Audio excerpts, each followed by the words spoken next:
Good afternoon and welcome to another episode of Across the Pond. This week it's Pancake Week. Barry, you getting involved? Dude, I have to. After you told me about it just now, I need to get my pancakes on. So looking forward to that. And also it's your birthday, Chad, which is really cool. It is my birthday indeed. Pond, across the pond with Barry and Chad. So yes, it is episode 16 of Across the Pond, and as we said, it was Chad's birthday last Tuesday. So everyone who's listening, you need to go into the comment section right now and wish him a happy birthday. He's becoming a very old man, and so he needs all the ego boosts he can get. So please go and comment and give Chad a happy birthday wish. Chad, how are you feeling about it, dude? Oh yeah, no, very, very chuffed. I mean, a lot of people, I think, put too much emphasis on their age. It's just another day. But no, yeah, definitely the years are ticking by fairly quickly. And yeah, I'll certainly appreciate any comments that come in the form of birthday wishes. Yeah, definitely looking forward to those. Shall we get into our episode, Barry? Let's do it. The week that was. So, on the week that was, Barry, we keep going back, but we have to. The coronavirus really just having its way with the world. Basically, 80,000 infections now and 2,500 deaths. This thing is seriously escalating quite quickly. We saw this past week the Venice Carnival had to be cancelled because Italy has now got the most confirmed cases in the EU. We're talking about 150 cases with sort of 3 deaths on that side. We've got South Korea, the second most affected country aside from China. They've got 600 infections and 6 deaths, and now we've also seen Iran, and quite drastic action there where Turkey has actually closed the border and banned all travel to and from Iran. Certainly quite a topical one still. Without a doubt, it is the leading news story around the world, and for very good reason, because of the concerns around it becoming a real global pandemic, right? And we've seen a lot of misleading data and lots of debates about how serious is it and how much of it's being covered over and how much of it is real and whatnot. So it's still very hard to understand exactly what the reality is. But some of the reports that I've been reading, Chad, have been saying that in some of these places where there's lots of infections, the contagion has been out of this world. So, for example, I read one report where it said, on average, every person who's been infected has infected 4 other people. And so if you do that exponentially and you times that by go to the power of 4 every single time, that can spread incredibly quickly. And so while we chatted about a few weeks ago that it's not as deadly as the SARS virus, it seems to be more contagious, which can be its own kind of struggle. And so the battle to contain it, the battle to quarantine, the battle to try and keep it and try and treat it still rages on. And like you say, it's starting to spread into Europe, into the rest of Asia, and hopefully not to Africa, but it's got to come soon, right? You'd think. Yeah, I mean, I believe there's 13 cases now in the UK. And like you said, I think the battle to quarantine affected individuals is quite a tough one. I mean, I heard of a cruise ship that was stranded in the sea for a couple of weeks while they were kind of waiting for that incubation period to pass. Obviously, that a much easier way to contain that quarantine. But once those people are back, a lot more tricky. Definitely. And I think one of the key things that makes it very contagious is the fact that the bacteria or the microbes of the virus can live for up to, I think, 10 days off a body, so off a host.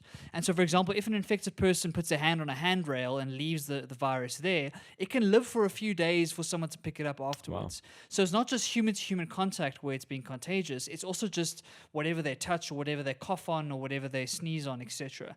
And so it's seriously concerning. I think we've seen a lot of crazy videos and pictures from around the world of them spraying crazy disinfectant everywhere, and you've seen the masks on everybody. Yep. And everyone's doing what they can to stop this thing. But the nature of this world is that we are so globalized that it's very, very hard to quarantine. And so I don't see a way of keeping it to where it is at the moment. I think it's going to go worldwide, and it's a matter of whether we can develop some sort of antidote, some sort of cure, or some sort of treatment period very, very quickly so that we can keep this at a reasonable kind of level. A really concerning statement, but I think you're right. I think that's the realistic thing that we need to be looking towards. As much as we can try prevent, at the moment it's already so widespread, we really just need to up those efforts to get that vaccine or get that cure at least.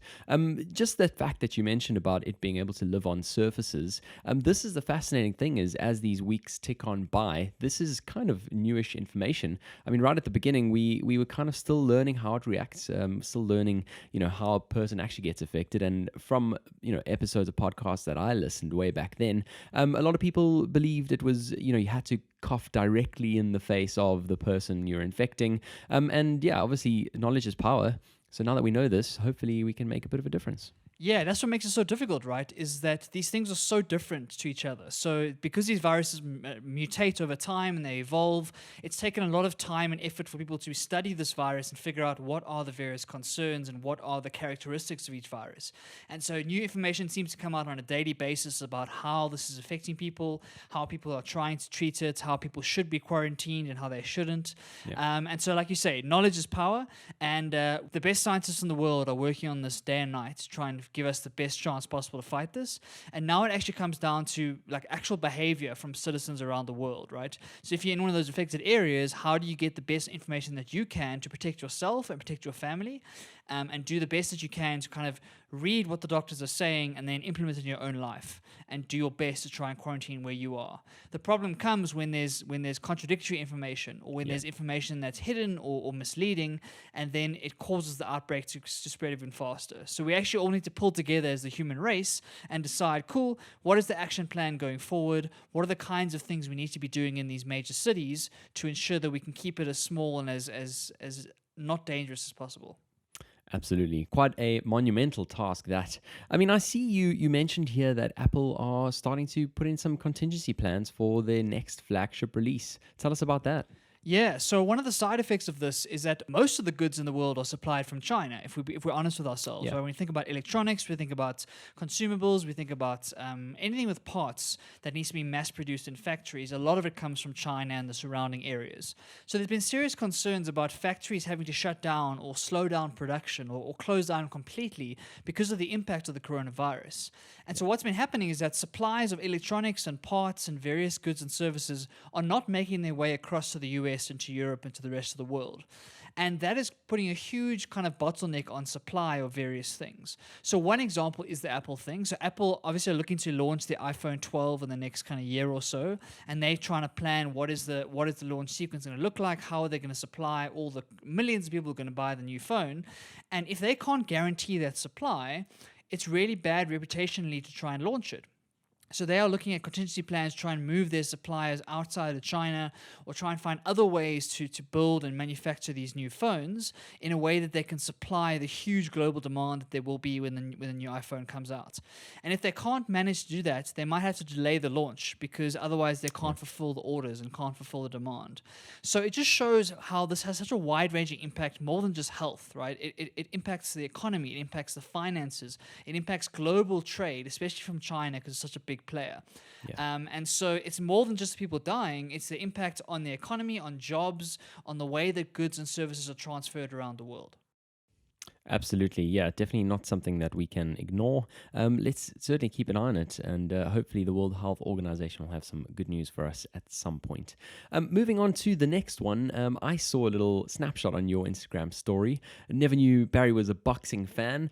But yeah, this past weekend, Tyson Fury beats Deontay Wilder. Why don't you tell us about the fight, Barry? Sure thing. So yeah, I'm a big boxing fan, have been for a little bit now, and I really enjoy the spectacle and kind of the huge spectacle these big fights are. Yeah. And so this fight is arguably one of the biggest boxing fights in the world. I would say the biggest, because it's the heavyweight division. And people love the heavyweight division because you see these punches that are so big and so heavy, and they can knock people out like nothing else, right? Yeah. If you watch some of the lighter divisions, they don't really knock each other out very much. It's more they win on decisions, and they have and so you can have interesting fights over 12 rounds. But the heavyweight division, these guys are ginormous, and when they hit so hard that if you get caught in the wrong place, or you get one punch that connects, it's lights out. And so this was the World Championship. This was a rematch between Wilder and Fury. Right. In the previous match, Wilder was all over Fury and knocked him out with a punch. And Wilder actually before this last fight now, was undefeated and had an incredible record that's almost like Mike Tyson-esque. I think it was 41 wins and 40 knockouts and 0 losses. Wow. Right, so he's this ginormous man who's ripped. He's got incredible boxing speed and power, and he's known for one-punch knockouts. So it's one of those things where when you're fighting him, you can be as good as you want, but if you make one mistake, just one mistake, and he catches you in the wrong place, it's game over. And that's what he's done to 40 opponents in the past.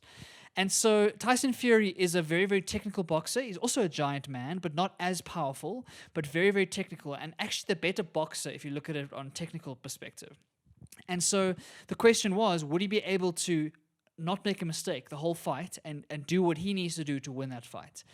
And so all the good money, all the bookies were betting on Wilder because he's just been this phenomenon for so long, and everyone's talking about him as the next Mike Tyson. Right. And Tyson Fury came in and boxed the fight of his life. He was near inch perfect in every regard, and really put Wilder under pressure.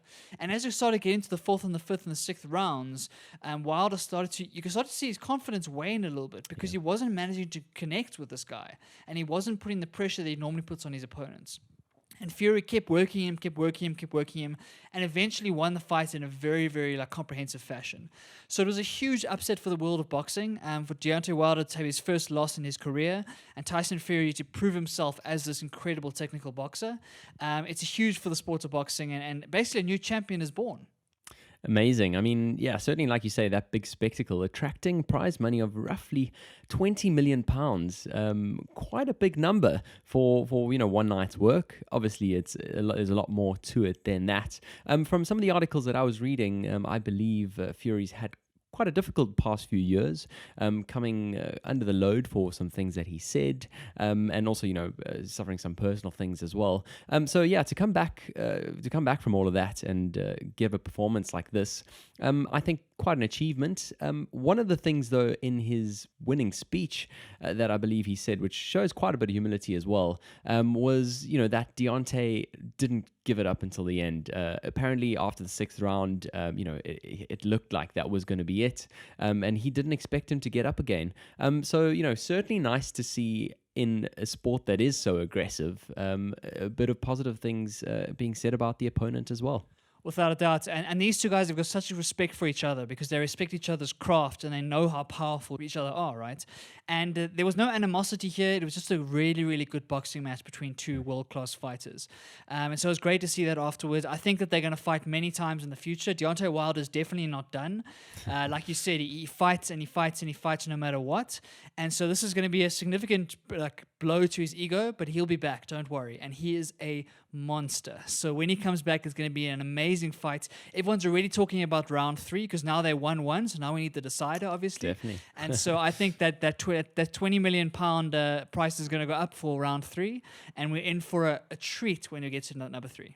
Insane. Well, it seems like before that third round, Donald Trump wants to bring them into the White House. Never knew he was a fan, but quite a spectacle, obviously attracting the likes from across the globe. A lot of people saying, though, that Fury's next potential opponent is Anthony Joshua, obviously another UK-based boxer who's also did quite a big fight in the past few months. Yeah, Anthony Joshua's been moving his way up the ranks quite quickly over the last few years, and he's really the next contender for that title. So I think that is the next fight to happen. I think it makes a lot of sense to give Anthony Joshua a chance to go for that belt. He's been scorching oaks left, right, and center for the last year or so, and so he's really been setting the world alight. And so that's going to be an amazing fight as well. I think we're very lucky at the moment. The heavyweight division is full with amazing fighters, and so there's so many good fights on the cards. And the nature of the division is that one punch knockouts win these fights. Yeah. So you can be the best boxer in the world, but you make that one mistake and you're out. So it's very exciting to watch. You don't know who to put your money on. You don't know who to back. And so looking forward to the fights to come in the rest of 2020. Absolutely. Let's keep our eyes peeled out for that one. Something else that happened this past weekend was the Six Nations. Obviously, that has been tracking along. I believe there's only 2 rounds left in that. But just a little talking point on England's victory over Ireland. We obviously know Ireland, massive rugby nation, really. And having won the Six Nations in the past, we've certainly seen England come a long way. Obviously, we saw them in the World Cup, and it looks like that World Cup, New Zealand beating feat is back again with a comprehensive victory of 24-12. Not sure if you watched the game there, Barry. I didn't see the game, but I saw the score and I read a little bit about it. It's really good to see. I think the Six Nations has really become a lot more competitive than it used to be in the past, right? In the past, you used to have runaway victories, and you kind of knew the favorites every single year. Yeah. Whereas at the moment, though, all of those UK sides are really, really strong and really showing their worth. So it's a fantastic tournament, and good to see England coming out on top in the end. Absolutely. I think, yeah, to talk to that level of predictability, I mean, we've seen France as well, I believe, the only unbeaten side in that tournament so far. So going to be interesting to see what happens in the next couple of rounds. Also, in terms of the future of this tournament, I have heard word of South Africa being included as well in the future. I'm not sure when this is going to happen. I think next year might actually be the one. But that's also going to be really cool to see. Yeah, definitely. I think we've got so many Boks playing in the UK already, right? So playing overseas. And so it makes a lot of sense in some instances to get them into that tournament. And so it sounds like they might play both the Six Nations and the Rugby Championship here in the Southern Hemisphere. And for me, the more times I can watch the Springboks, the better. So I'm all for it. Absolutely. Absolutely, and I'm sure all of the Saffers this side, obviously there are loads, equally happy that they can actually go into one of the local stadiums and have a watch. So that's going to be pretty cool to see. We were talking about Australia and the calls basically on the Prime Minister, who was not acting in the way that the public wanted to, and we've kind of seen the same thing happen this side. Obviously, we've spoken the last 2 weeks about the two storms, Storm Kiara and Storm Dennis, and Boris Johnson hasn't appeared in public in 10 days. A lot of commentators wondering why he hasn't visited the communities of those who have been severely affected. Always a tricky situation for the Prime Minister at the helm. Without a doubt. I think that public appearances are so important for these kind of roles, right? As a president, you kind of are the figurehead, and you're kind of that brand for the country or brand for the administration. And so it's always strange when there's a long... Well, I mean, 10 days is not long, but a significant period of time where he's out of the public eye. Yeah. So who knows what's happening behind the scenes? Obviously, they're in the midst of all the negotiations about the Brexit stuff as well, and all the trade deals. So I'm assuming there's a lot going on. But like you say, these storms have been quite significant, so you would have thought you'd see him in some instance. Yeah, absolutely. Always interesting to see what people think about that. Moving on to the next one, talking about Brexit, Google has basically put out a statement that they're going to be moving the data they have on UK users, which is currently being housed in Ireland, over to the US. Really interesting. Obviously, we've seen GDPR the last couple of years, and obviously as Brexit's happening, they're obviously getting prepared for that. Yeah, I think this is quite a big story because we've chatted about in the past how where the data sits is actually quite important when we look at ethics and we look at privacy and we look at the way that data is handled. So when the data is sitting in Ireland, it's under the auspices of the GDPR, and we've chatted about in the past, it's the most conservative kind of protection around data in the world.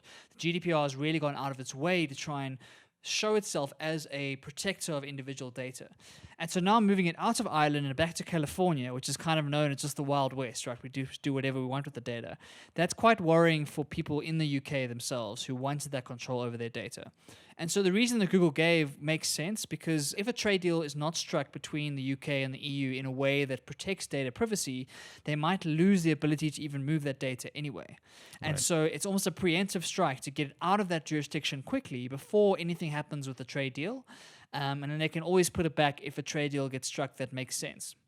So it makes sense from a Google perspective, but from a UK individual, I would be worried if my data is being moved to California, right? Because the GDPR kind of fills me with some confidence that my data is being protected quite well and encrypted and all that good stuff.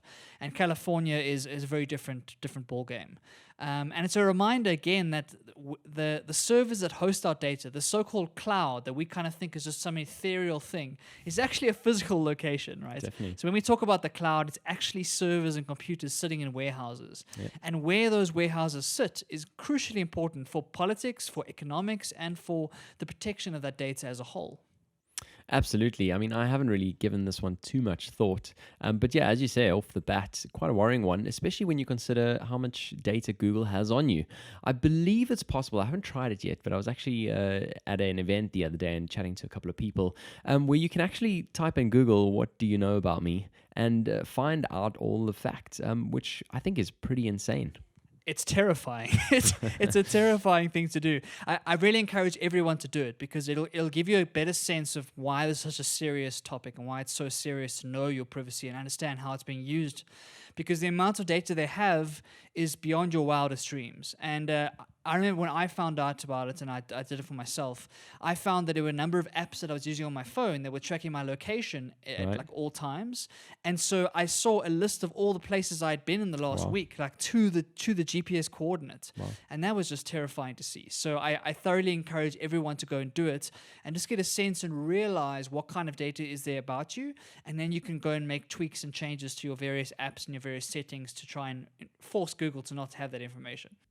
Absolutely, yeah. I mean, I definitely need to do that as well, but certainly give it a go as well, the listener, and let us know what you find. I mean, obviously not the specifics, but let us know if you're surprised by the extent to which they actually know your ins and outs, and yeah, whether that was as terrifying as it was for Barry.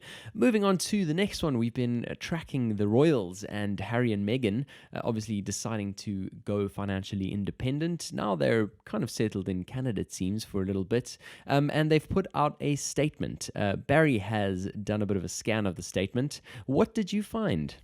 Yeah, so before we get to the statement, it's worth talking about the context as to why they made it, right? So we remember they kind of have left the royal family in a way, and they've sort of like put away their duties, and they want to be financially independent. They want to be on their own 2 feet and all that good stuff.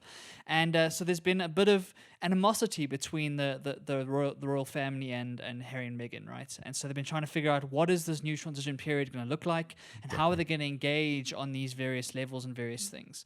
So Harry and Meghan were going to start this thing called Sussex Royal, I think it was. Yep. And that was the brand they were going to use as like the umbrella for all of their charitable work and all of their things they're going to do in the next few years.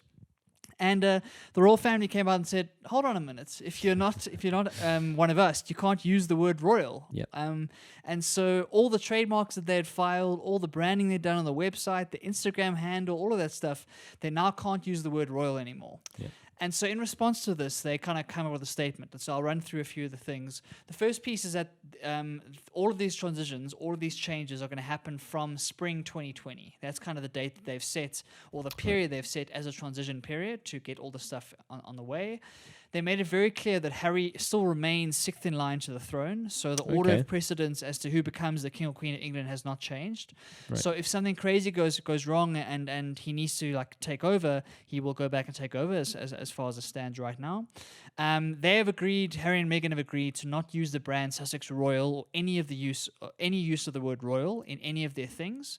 And this is because of UK government rules that kind of prohibits anyone outside the royal family using those terms and brands.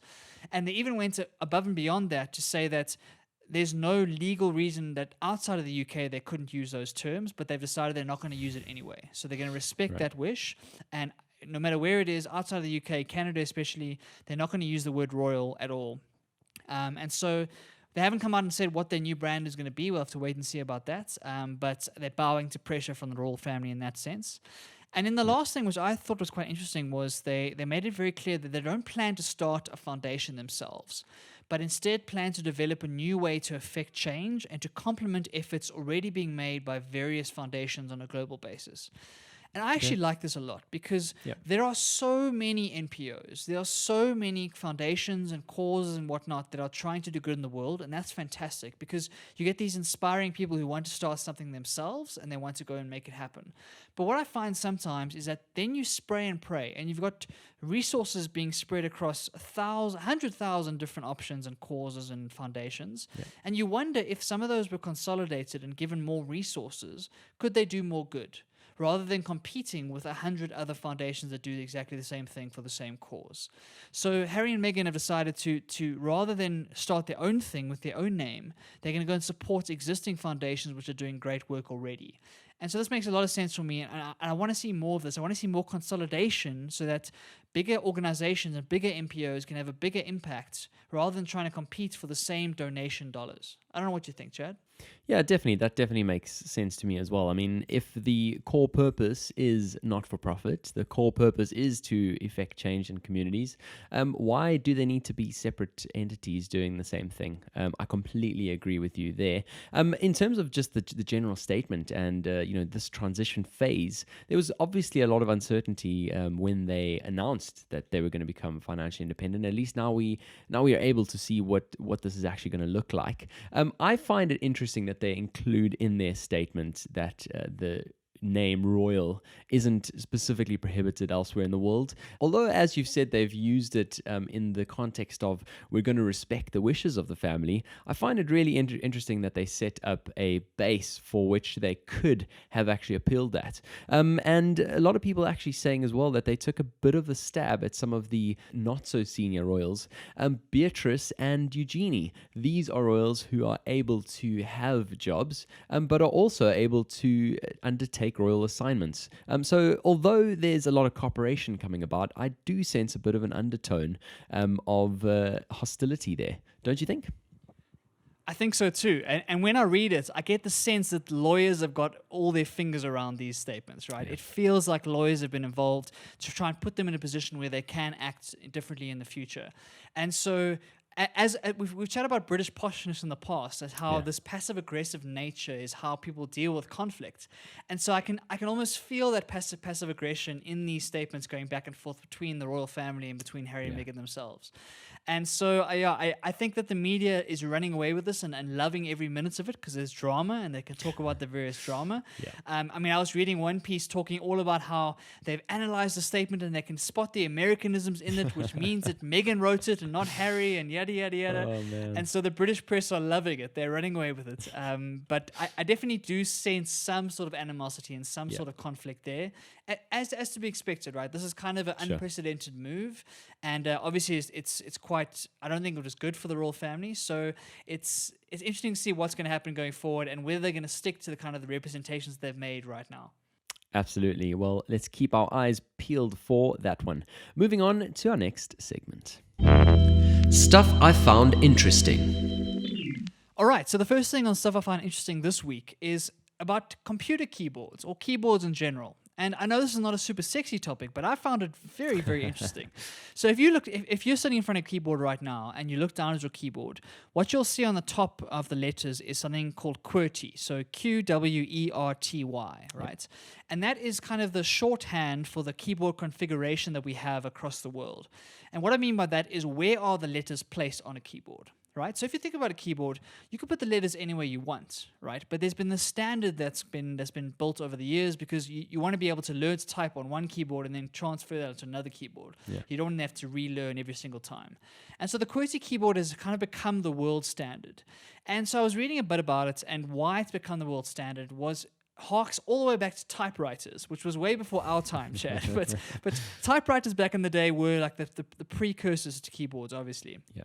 And why the QWERTY keyboard came into being was that these typewriters would jam often. So if you push the same key too often, or keys very close to each other too often, it would jam the whole machine, and the machine would stop working. You have to fix the machine and retype what you had typed, right? So as typists and secretaries and whatnot got faster and faster and faster at typing, they jammed the keyboard more and more.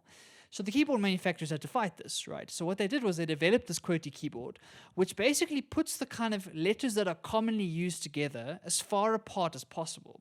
And what that means is that it minimizes the amount of jams from these typewriters. So it made all the sense in the world, and at that time it slowed the typists down because it's a less efficient way of typing, right? The kind of way the keyboards are set out. So that's all very well and good, and that kind of makes sense. Then we move from typewriters to the computer generation, and all of a sudden we're using keyboards that don't jam, right? Keyboards that are absolutely fine. There's no issues with that. But we keep the same QWERTY layout just because of, I don't know if it's laziness or just kind of that's how we grew up and that's how we learnt it. And so we are stuck with an inefficient use of the keyboard. And for today, like so much of typing is everywhere. Typing is super important around the world, and the speed of typing really dictates a lot of information transfer. And so the fact that we are using a very inefficient mode of our keyboard simply because it's just the way it was, and that's the status quo, I found that fascinating. It's one of those examples of history that just repeats itself, and we haven't actually adjusted or adapted to the fact that we're not using typewriters anymore.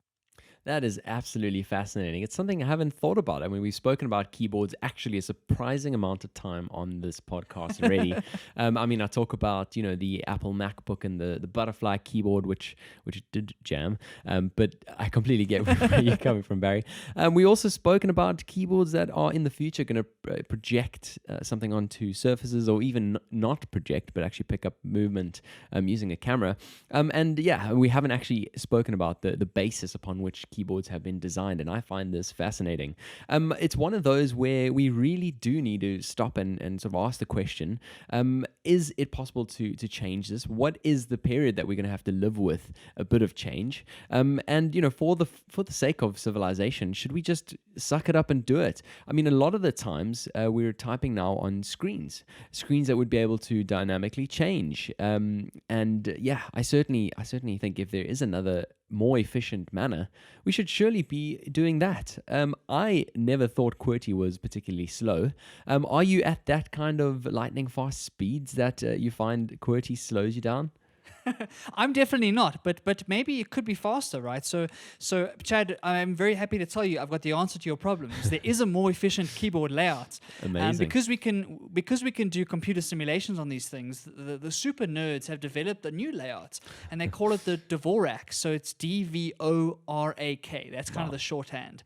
And for a lot of computer scientists and people who code a lot, they like the Dvorak method, and they kind of re-engineer their keyboard. So they'll take the keys off and re-engineer them to be in this new layout, and that apparently gives them some sort of advantage when it comes to speed. So it's not even about it's simply just making it more efficient for your hands to travel across the keyboard. You're still going to be slow if you're slow, right? It doesn't make you automatically faster, but it gives you a better chance of getting faster, and it gives you a better chance of being more efficient and making less mistakes, because the letters are laid out in a way that matches the English language and how we use the English language. So for all the super nerds out there, the Dvorak keyboard configuration is out there. And the question of whether it's ever going to become mainstream, I don't know. It's going to take a huge amount of friction to get over that change. And to change the keyboard layouts across the world is a monumental task. But it seems, for me, it seems important because it's the primary means of inputting and getting information, right? Definitely. And so why wouldn't we want to make it as efficient as possible? Why are we sticking to this old system for no reason other than history?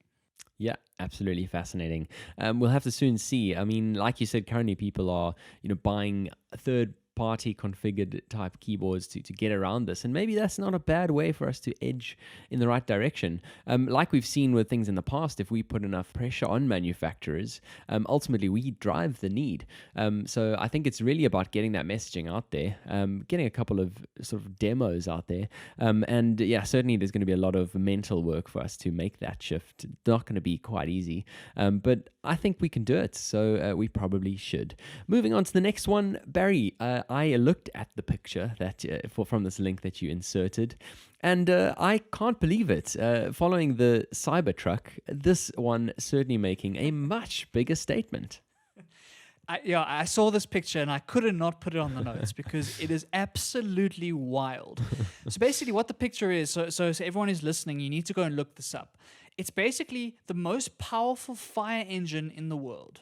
Random, I know. I know you didn't think you wanted to know this, but when you see this picture, you'll realize how crazy it is. Chad, do you want to try and describe the picture to people, someone who's listening? What does it look like to you, this fire truck? Oh man, this looks like something out of some video game. It is essentially, let's kind of work from the bottom up. It is essentially a full-on proper war tank at the bottom to its core. But where there would be a little bit of a cockpit on a normal war tank, you can kind of double, triple that level up, and you've got this amazing massive base for these two kind of rocket launcher type things, and sort of on top of those there's almost like eyelashes on top of this truck as well. Not sure what those are all for, but yeah, certainly very intrigued by this thing. Yeah, exactly. So basically, it's like two rocket launchers on top of an army tank that instead of shooting like rocket fuel, they shoot water, right? And so it is a fire truck, even though it looks like some sort of crazy sci-fi weapon.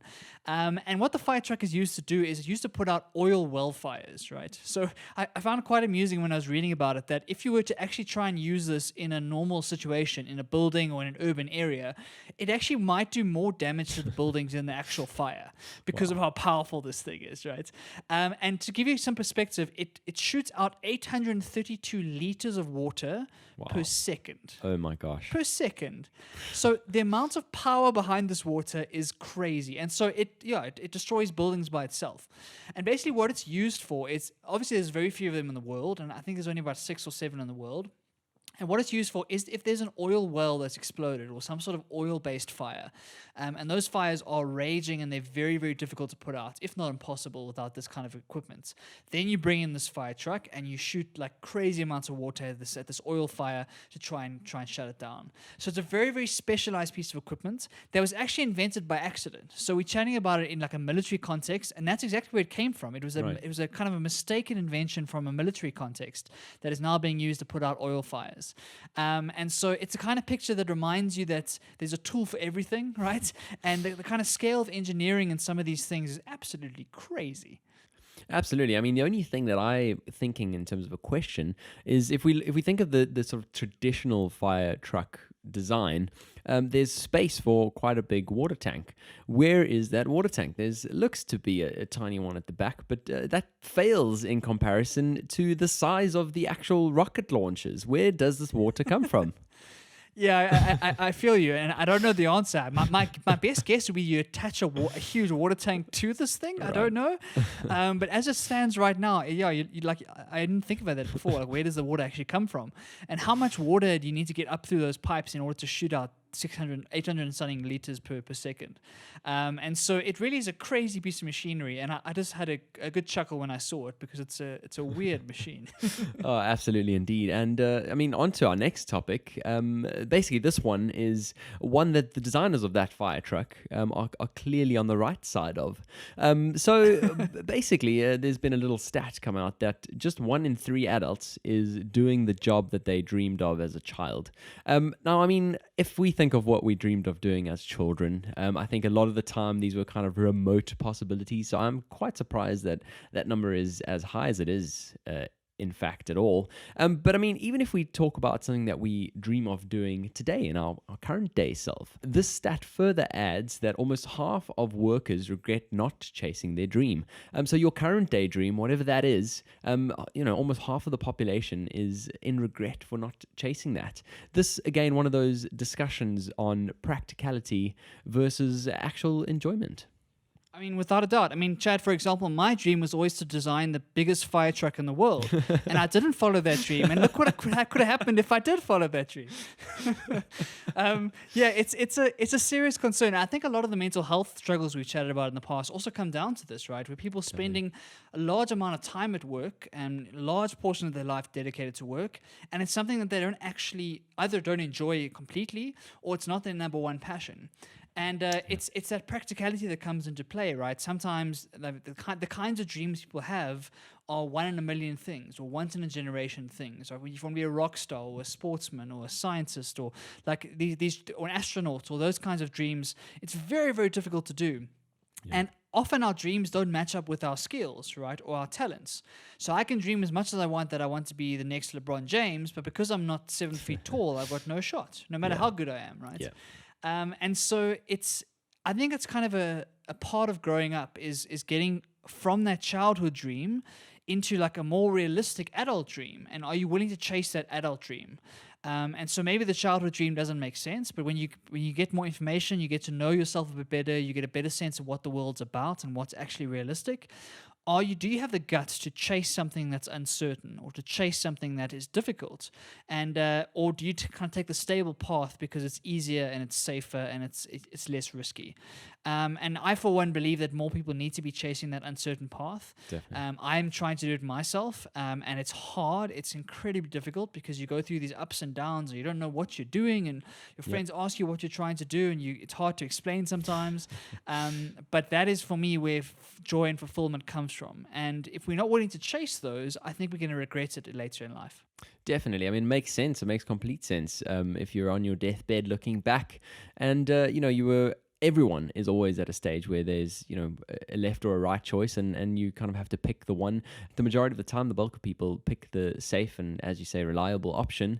But this is the other thing is sometimes you don't have to make that call in such a binary way. Why don't you start your passion on the side? I mean, we're doing a podcast once a week. It takes quite a bit of time to set it all up, to get through the full edit, but I have been able to do it with a full-time job, and so that's kind of the dialogue I think that we need to be having. Is your dream realistic? Like you said, maybe dabble in it, start it on the side, and see if it gains traction. If it does, fantastic. If it doesn't, at least you've still got your security and your safety net. But yeah, certainly an interesting stat, and one that I thought was definitely worth mentioning on this side. Another little interesting stat that I saw, especially when you consider the property crisis in so many countries, London being one of them, is that Berlin has chosen to freeze rents on 1.5 million flats for 5 years.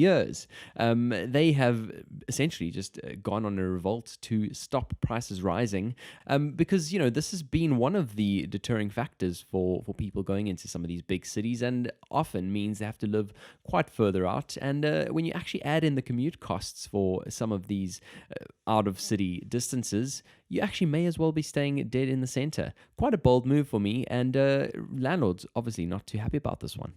Yeah, I'm really glad you brought this up, Chad, because I remember I was in Berlin about 3 years ago, and I went for a conference/workshop with BMW there in Berlin. And so many of the conversations that I had were talking about the fact that Berlin is the cheapest place to stay out of the major European cities.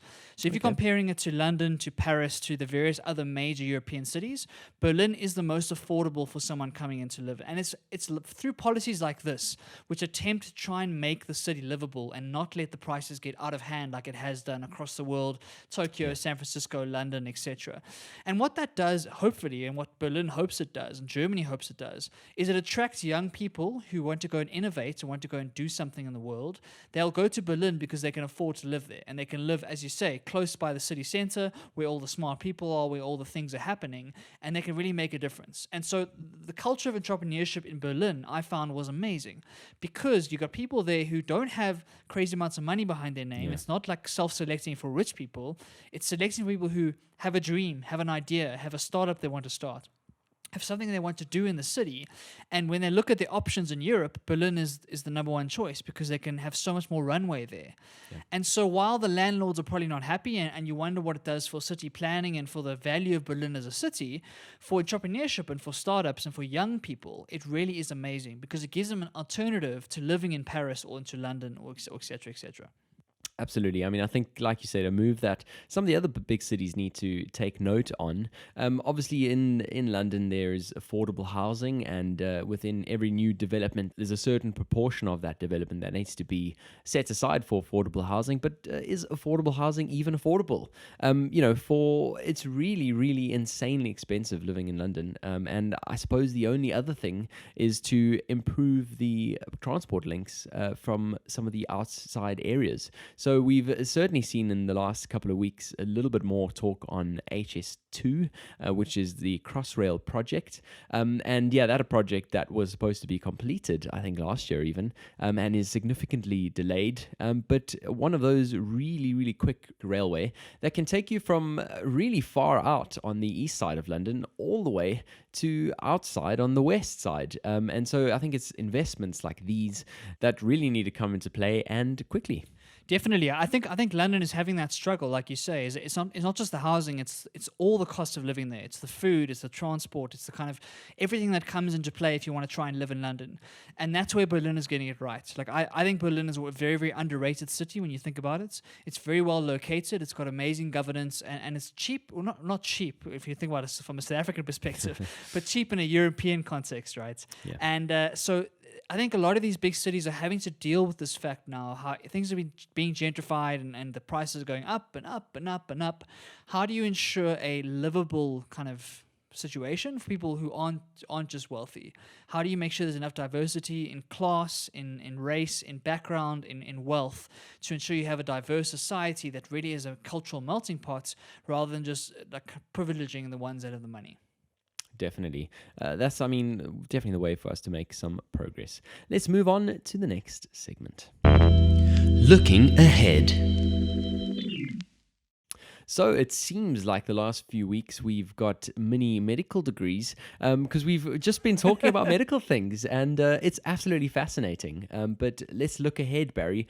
Talk me through this medical journey. Yeah, so this technology we're going to chat about is something I'm very excited about, and I've been reading about it for the last couple of years, and it's really starting to come into its own. And that's a technology called CRISPR, which is an acronym CRISPR. And what CRISPR is, it's the world's first gene editing technology, right? So if you think about what a gene carries your DNA. So a gene is something you inherit from your parents, and basically there are genes inside of you that give you all the various characteristics. So like what you look like, how smart you are, like various bits and pieces that kind of determine what your quality of life is going to be. If you inherit diseases, if you kind of are going to have a healthy life, etc. And there's various genetic markers that kind of give you that baseline from when you're born, and then throughout your life, your behavior then impacts on those and kind of determines what your life's going to look like. And previously, this was completely beyond the realm of science. Like we didn't really know much about it. And over the last 10 years, we've started to decode the genes, so started to look at, cool, what is the actual code in each of these genes and what does it mean? Trying to understand what kind of leads to certain diseases, what leads to certain problems in the human body.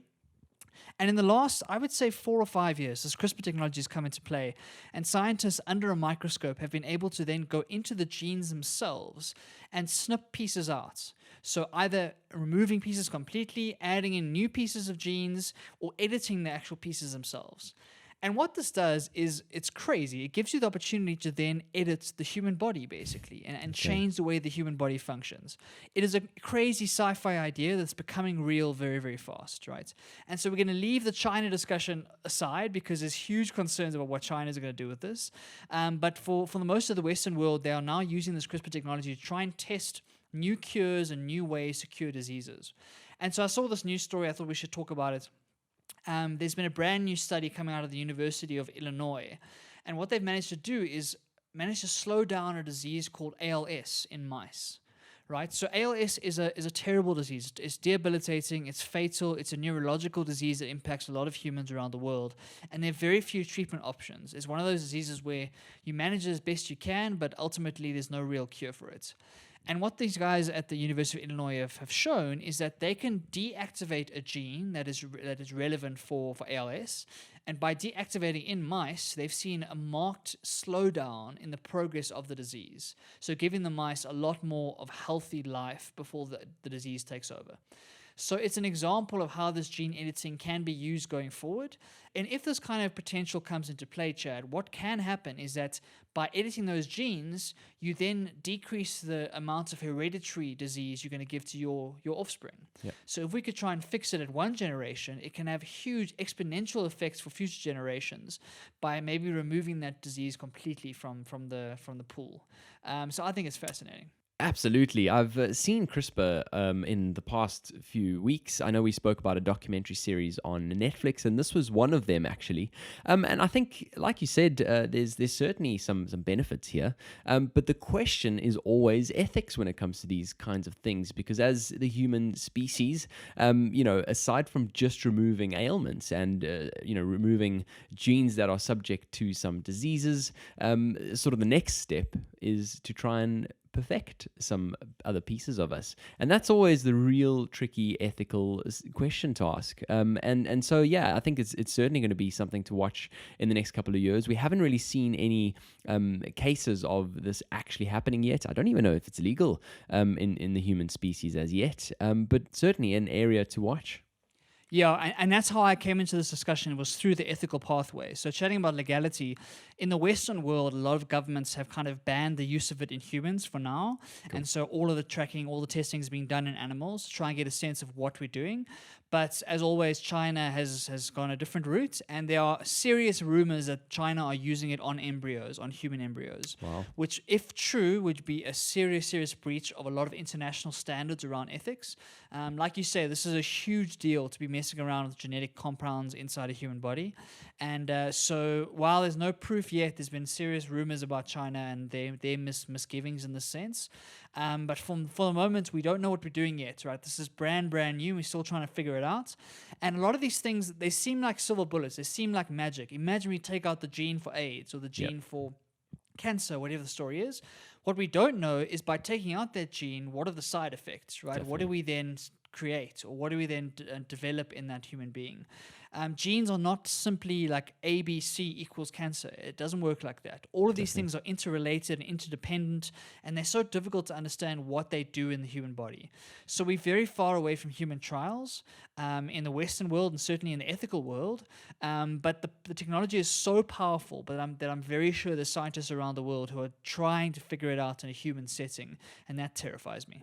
Yeah, I mean, that's the thing. As exciting as it is that we might be able to, as you say, remove some of these ailments and those kinds of things, it is absolutely terrifying.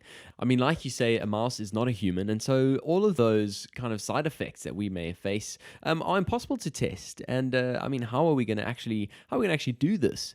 So I mean, I don't know how this one's going to actually move forward, especially when it's rightfully unlawful. But at the same time, how do these trials go on? With the view of going to humans, especially when we're actually going to DNA level, something that we don't typically do. We do all of these trials where we kind of have injections, where we have pills, we have all those kinds of things that maybe mask a certain something. But now when we're actually going to the core and we're actually editing DNA, that's something completely different. Really a tricky one to see how this one's actually going to move forward at all, but certainly really scary. Moving on to our next segment. Develop and grow. So moving on to Develop and Grow. This one's actually not too long this week, but the first one, really exciting. I actually spent my morning looking through some of the old clips of my YouTube covers, and one of them with Barry, and I was kind of wondering about the singing world. This one, quite an exciting one. I'm not going to spoil it. Barry, you share the news. Sure.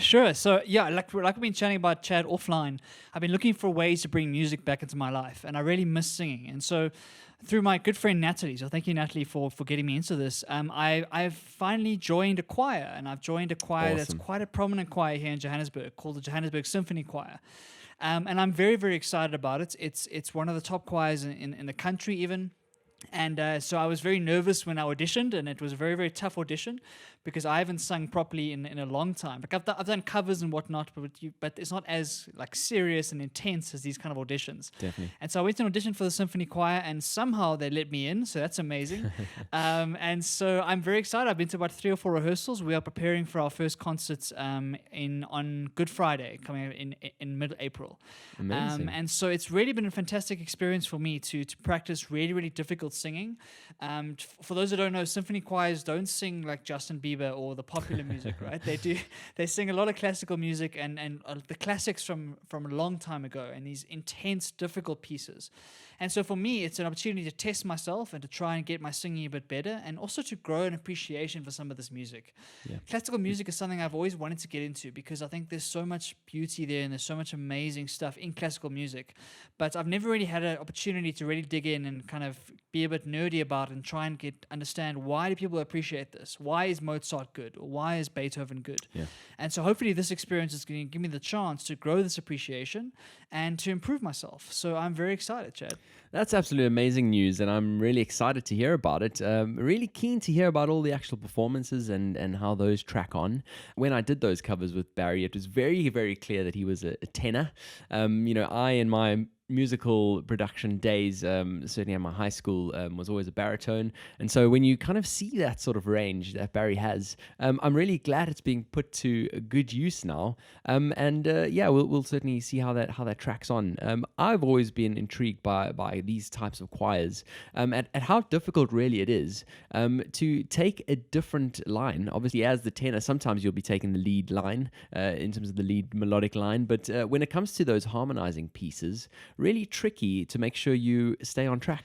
Definitely. And this kind of choir chat, a lot of times it's 8-part harmony, Wow. which is absolute chaos, right? Because there's basically 4 voice parts, and then in each voice part there's a first tenor and a second tenor, for example. Wow. And so in a lot of cases in these intense classical pieces, you've got 8 parts going simultaneously on different harmonies and different rhythms. So for example, this current one we're doing is a long piece by Rossini, which is a beautiful piece of music. But the rhythms kind of overlap and conflict with each other. Wow.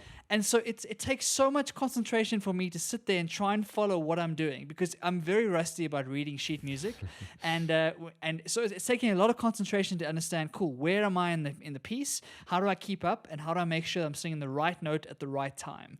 And so it's been a fantastic challenge for me, and it's starting to come back slowly. All of that reading sheet music and all the good stuff that I used to be able to do, it's coming back slowly, and so I'm really enjoying it. And it's giving me a new appreciation for how difficult choral singing can be when you're singing these like major classical pieces. Absolutely, that sounds insane. So yeah, good luck with that. That sounds really insane. In terms of that sheet music, I mean, are you kind of going back to the keyboard to follow those along? Because I think unless you've got pitch perfect, which is a really, really tricky thing to master, quite hard to just follow those by reading the sheet music. Yeah, it is very tough, but that is unfortunately what you have to be able to do in this kind of choir. So sight Wow. reading is kind of a prerequisite. So for example, in my audition, I was given a piece of music that I'd never seen before, and I had to sing it in front of the choir director immediately and learn how to sight read. So I used to be able to sight read when I used to sing in choirs back in the day, but I've got very, very rusty at it. And so what happens is you sight read, you're given a note, so you're given the pitch you need to start Right, at. So luckily you don't have to be pitch perfect, because otherwise I wouldn't be able to do it.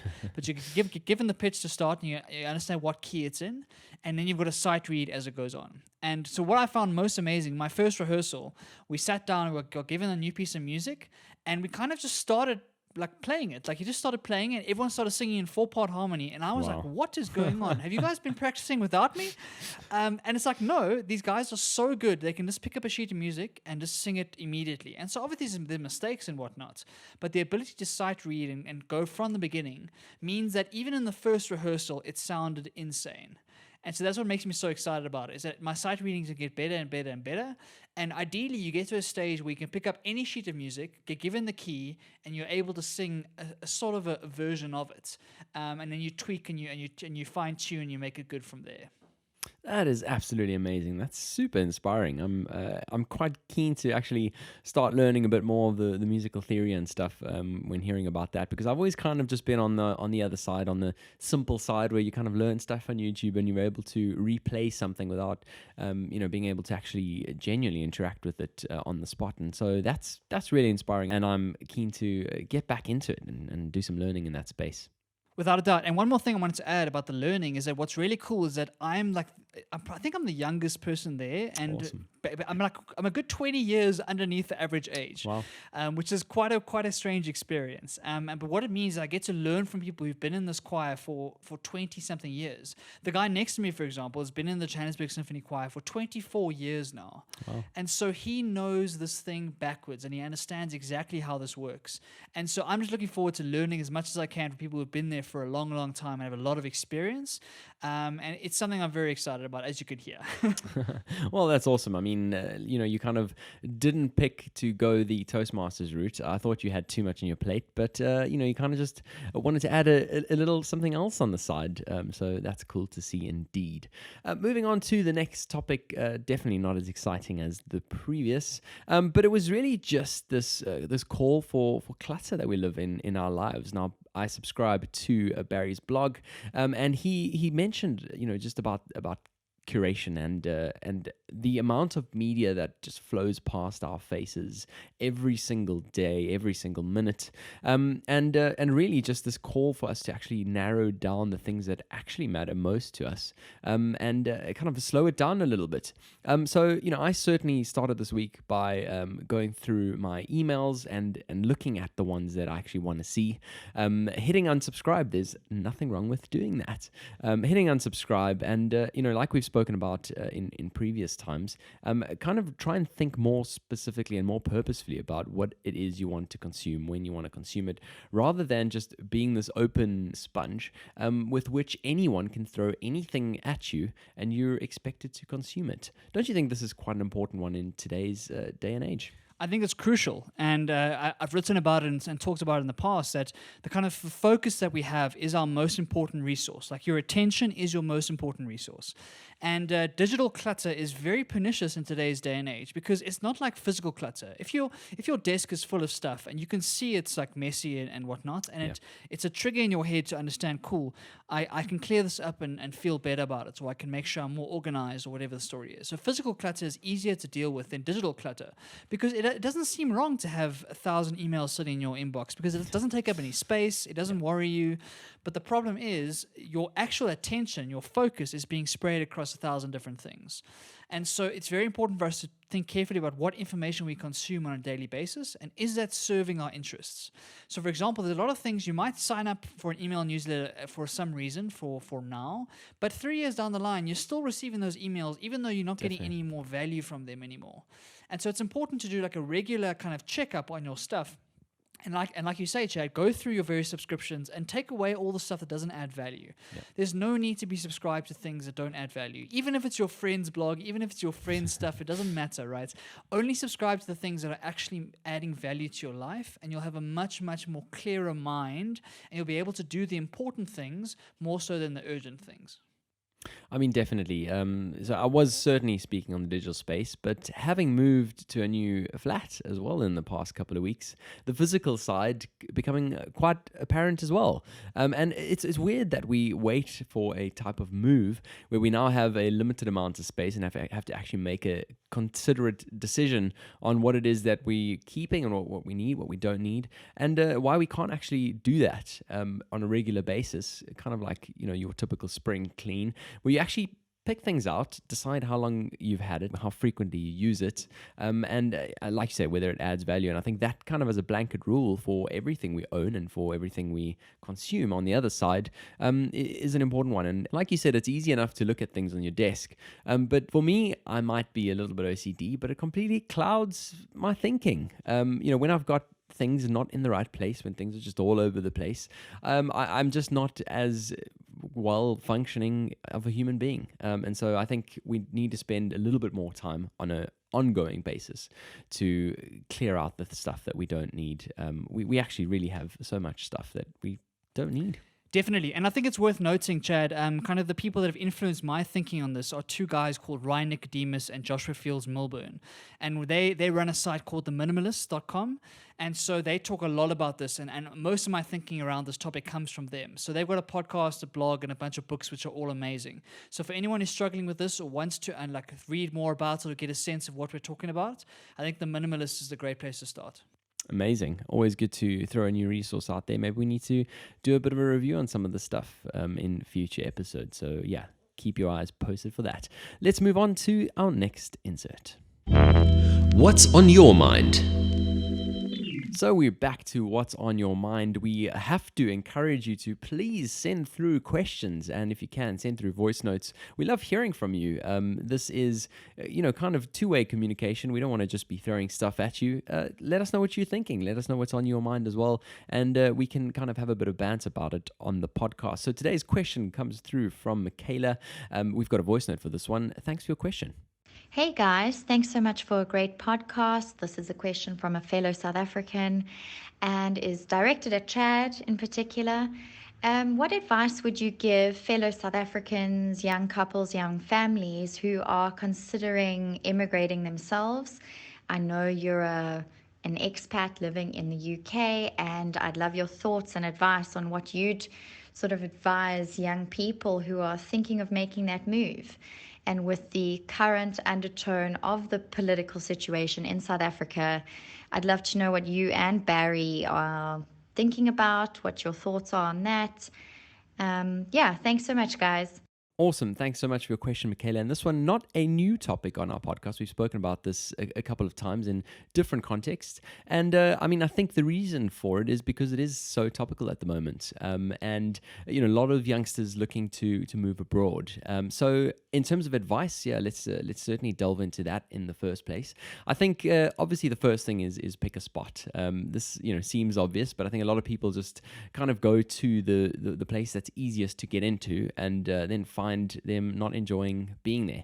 So look at your options and have a real good look at options. So look at the place that's easier to get into. Look at those that are more appetizing, but maybe a little bit more tricky, and kind of understand the nuances of what it would take to get there. Talking about the UK specifically, just this past week, the details of their points-based immigration system have been released. It's a big document. Haven't had the time to go through it just yet, but that's certainly something to look out for in the future. So yeah, certainly have a look at the spot and be realistic about it. I think a lot of the time we're of this view that the grass is always greener, and as like anything else in life, there's always pros and cons. I know a lot of South Africans aside who come here and really just hate it after the first couple of months, and fair enough, it's not a perfect solution. But yeah, have a realistic think about that. Secondly, I'd say certainly have a realistic think about how much cash you'll need to settle down. Now, I would certainly say, whatever your field of profession is, have a chat to some recruiters, get a good feel for how long it's going to take for you to get placed, and make sure you have adequate buffer when you move over. Obviously, rent is one of the biggest expenses aside. If you know people who are already sort of staying here, maybe you can kind of spend a week at each person, just to make it a little bit easier for that first move. I think that'll make a significant difference. Thirdly is obviously just the prep work. So before you've actually decided, okay, cool, now I'm gonna go, you kind of need to make that call of whether this is a short-term thing. Are you coming back in 5 years' time, or is this a permanent move? And why I'd say it's important to do that thinking is in terms of all your stuff, everything that you own. Are you going to rent out a storage facility and hold that for when you do eventually decide to come back? Do you have friends or family who have extra space that they can keep your stuff, or do you need to kind of go out and sell everything? That takes quite a lot of time. We certainly got a good start fairly early on that. Gumtree is your friend. There's a whole bunch of extra apps in South Africa that are well catered for that, and I certainly found spending a little bit of time actually listing things on those kinds of apps rather than just taking it to a cash converters is going to get you a lot more bang for your buck. And yeah, as long as you're not sort of stressed for time, you can actually get the right sort of value for your things. And lastly, I'd say on a financial perspective, how are you kind of going to move your money over? So in South Africa, every South African is entitled to a annual discretionary allowance of 1 million rand. So if you fall underneath that bracket, it's all good. But if it's above that, you obviously have to request approval from the Reserve Bank. And so there's obviously extra channels to take there. Also, other things to note is obviously if this is a kind of permanent move over, you've got to look at your tax status. Are you actually ordinarily resident in South Africa? There's been some changes in the tax system in South Africa to enforce kind of double taxing, really. So certainly look into that. And then in terms of your final tax return, when you do actually move over, one very important thing to note is if you move over, you are deemed to have disposed of all your assets. So even if you keep your assets in South Africa, you're deemed to have disposed them. So you should actually pay capital gains tax on them. Something to note, and certainly get some advice on that. Those are some of the things that I would think about. Barry, in terms of the undertones and all of those types of considerations that Michaela mentioned, what do you have to add? Yes, I think those are great tips, Chad. So thank you for those. I think they're very practical and kind of talk to a lot of the practical things you have to think about when you're making this kind of move. I don't have much to add. I just want to add one point, is that this kind of decision is often very emotional, right? So it's Yeah. an emotional decision that really is quite taxing on people. And so I would just encourage you to think deeply and carefully about why you're making the move, right? I think I see some friends of mine make a mistake sometimes when they're running away from problems, right? Definitely. Where they're running away from things and they think that just by going across the world to a different city that those problems inside their head are going to disappear. And that's not the case, right? Definitely. Unfortunately, when we travel, we take ourselves with us, right? So you don't get rid of the brain, you don't get rid of the mind. And so psychologically, it's important to do some actual deep internal work to understand why do you want to make this move and what are your reasons for it, and in a non-emotional way. So to be able to sit down and write out, for example. So I think journaling is great for this. To write out examples of why I'm making this move and why this particular city makes sense for me and what my game plan is. And that kind of psychological work is not the sexy stuff. It's very difficult to do. But I think it's very important for someone making this kind of move, because what you don't want to do is, as you say, Chad, get across that side, realize the grass isn't greener there, and then regret the move. So the more work you can do on yourself, understand why you're making the decision, the better chance you have of making a successful move and transitioning successfully into a new society. Absolutely. I mean, talking about people who sort of run away, I know of people who run away to a different country where English isn't even the main language, with the thought that it's okay, I'll pick it up. Like you said, there's so many problems. I need to just run away with it. And within a month or 2 months, those same people are back on the plane on the way back home. So yeah, definitely that kind of thinking has to happen. And like you said, journaling, such a great tool for that. So that brings us to yet another jam-packed episode of Across the Pond. I've really enjoyed this one, Barry. Yeah, it's been a really good one. I felt really good about this one, and so I hope you listeners enjoyed it as well. Please do let us know what you think. We're always open to feedback, good or bad. So let us know what you're enjoying, what you want to hear more of, what you want to hear less of, and hopefully we can keep making this thing better. Week on week, we're trying to get better as we go along, and the more feedback we get from you guys, the better we can make this show, and the more valuable we can make it for you. Absolutely. And if you've got anyone who you think could benefit in tuning in to us on a weekly basis, please do give a little referral. We really appreciate every little bit. And yeah, like Barry said, we just kind of want to grow this. So thanks for tuning in again. This was episode 16 of Across the Pond. Pond, across the pond with Barry and Chad. Ready for another installment? Damn straight, and let's make it a good one. We're going live to 30 people. Do you feel the butterflies? Oh, I'm ready.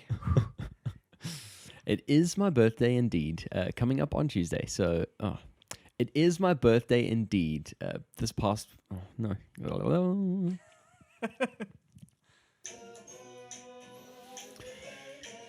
Let me start this. Quite a monumental task, that. I mean, you Obviously, we know that a lot of the major... it's a fantastic tournament, and good to see Ireland coming out on top. Oh, England, sorry. If the trade deal... your ins and outs.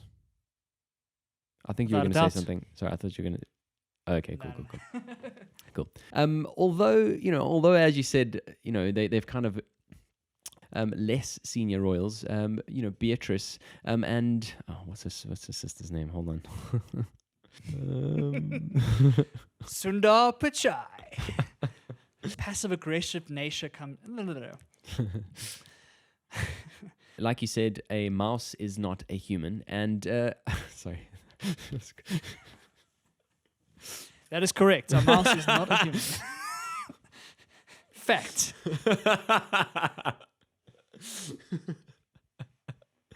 Oh, Barry. I mean, like you said, a mouse is not a human, and so I mean, it's Sorry, that's my fault.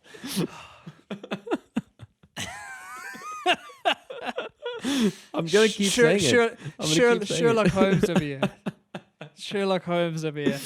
Bringing the medical expertise. Those kind of and all of them. And it's given me a new appreciation for how difficult choral singing can be. Are you singing in the chorals, are you? I just pictured these little things swaying around and like Chad's in silly season. On the Great Barrier Reef. Across the pond.